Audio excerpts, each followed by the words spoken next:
were times when I remember staring at myself in the mirror, crying tears of rage, like pure hatred, and just looking at my contorted face and trying to find a girl in my face and trying to see if I could ever pass as a woman.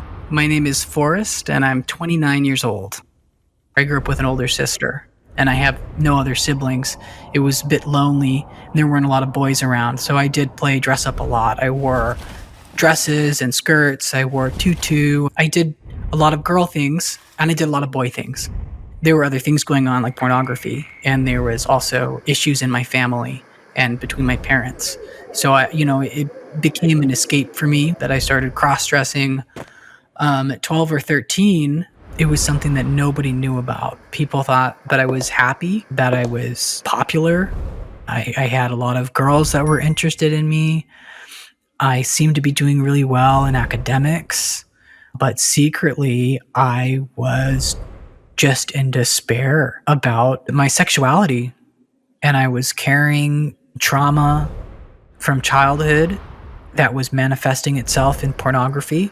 And it was something I couldn't escape, and something I was afraid was going to define my whole life. Transition felt like a liberation. It was like a shortcut out of all that. I began researching gender reassignment surgeries and gender affirming surgeries in high school.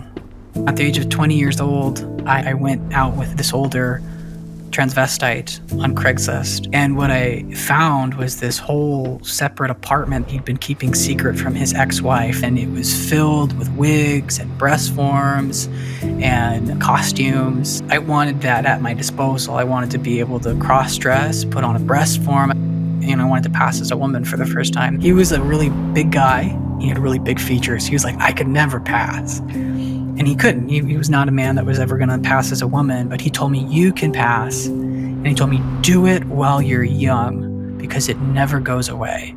And I was looking for justification to transition. And when he told me it never goes away, that is exactly the kind of thing that I was so afraid of.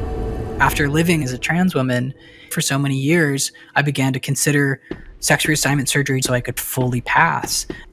I had the top surgery, the breast implants, in September of 2019, and the orchiectomy, which is when they only remove the testicles, in June of 2020. There was an immediate feeling of emptiness, but I didn't want to feel the emptiness. So I started getting drunk and doing drugs, and then a month afterwards, it just all catches up to me.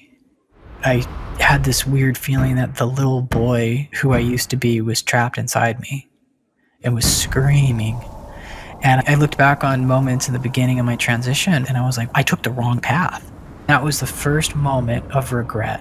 At the same time as I realized that I can't have kids, and that's what I wanted most out of life. It wasn't until after the surgery that I learned what being suicidal really means. And I became scared that I had no reason to live. A month after the surgery, I totally regretted it.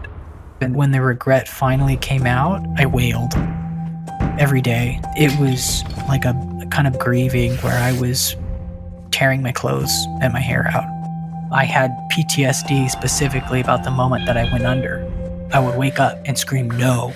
And my mom was at her wit's end. She didn't know if she should hospitalize me and have me sedated because it was so intense that I could be heard down the street. After that, I detransitioned pretty quickly. I started testosterone replacement therapy.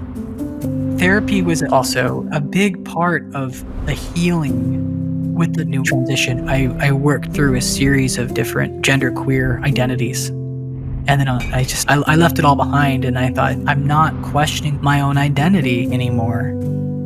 I went through the process of detransitioning, but I didn't come out unscathed. When you're physically damaged, when you're an amputee, you always live with that. My facial hair is damaged, my genitals are damaged, my chest is damaged. Even at the best of times when I'm happy, I'm still living with a physical disability. And that makes it harder for me to live confidently as a man. It makes it harder for me to have relationships, to build a family, to do all these things as a man. But I don't want to take an easy way out, because then I would be taken away out of exactly what's going to give me meaning in the world.